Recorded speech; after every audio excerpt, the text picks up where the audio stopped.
Okay, given that f of x is sine of x and g of x is 1 over x, which one of these things represents this graph? Well, g of x looks like this. It goes off to 0 as it goes to positive and negative infinity for x. And then as it gets closer to 0, it asymptotes to infinity. It's much closer to this value here. And of course, sine is going to be something slightly different. At a value of 1, it's going to be 1 here. The same is true for -1, be -1. For that, and then here we're going to have 1, 2, 3, 4, 5, 6. I'm using this scale. Normally you use pi's, but of course pi isn't drawn here at all in these scales. So 2 pi is just above 6, so it's just a quarter way above here. And then 3, just pi is just 3.14, it's just about there. So sine is going to look like this, and go up and then down, and then down and then up. And of course that's at a it goes, the lowest value is -1, highest value is 1.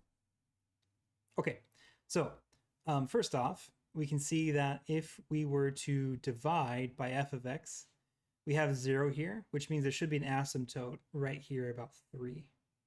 There should be an asymptote right here, which you don't see at all in this one. There's no asymptote there. So it can't be c. Now, if I look at g of x being in the denominator, as x increases, this thing goes to 0 pretty quickly, right? You can see here that if you plug in 8 here, you get 1 over 8.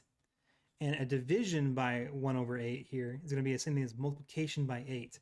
So the sinusoid, if this were being multiplied by 8, you'd expect it to be, really large, kind of large, sinusoids like this. But it's not. It's actually going to get bigger and bigger sinusoids. It's not doing that though, so I don't think it's a either. Now multiplication here, as we go on out, this thing goes to 0. And so if you're going to multiply by something that goes to 0, we expect this to go to 0 pretty quickly, because this sinusoid just goes up and down constantly. It doesn't change its pattern at all.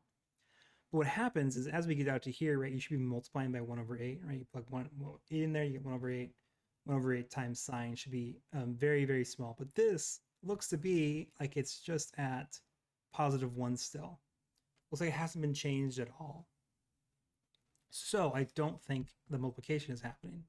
The only question here then is sine minus 1 over x and sine plus 1 over x. And you can't really see that as you go off to the left and to the right, because this thing goes to 0, and so it doesn't really affect the graph at all. What it should affect, though, is the inside portion here, this inside bit, because that's where f of x is becoming really large. And if you add f of x onto there, it should be making a big difference than if you subtract it. It should be making much different changes from those things. So on this portion here, we can see that from up to 1, this is positive. And so if f of x is coming first, between 0 and 2 here, right, this is all positive values for sine. So if you were subtracting this portion here, this is way, way bigger than sine is, except for this little portion here maybe, but this little portion is way bigger. So if you took this portion and subtracted off this portion, you would expect something very negative. But that's not what we see here. We see something very positive here. So that means that subtraction doesn't make sense. So the only one left then is the addition with e.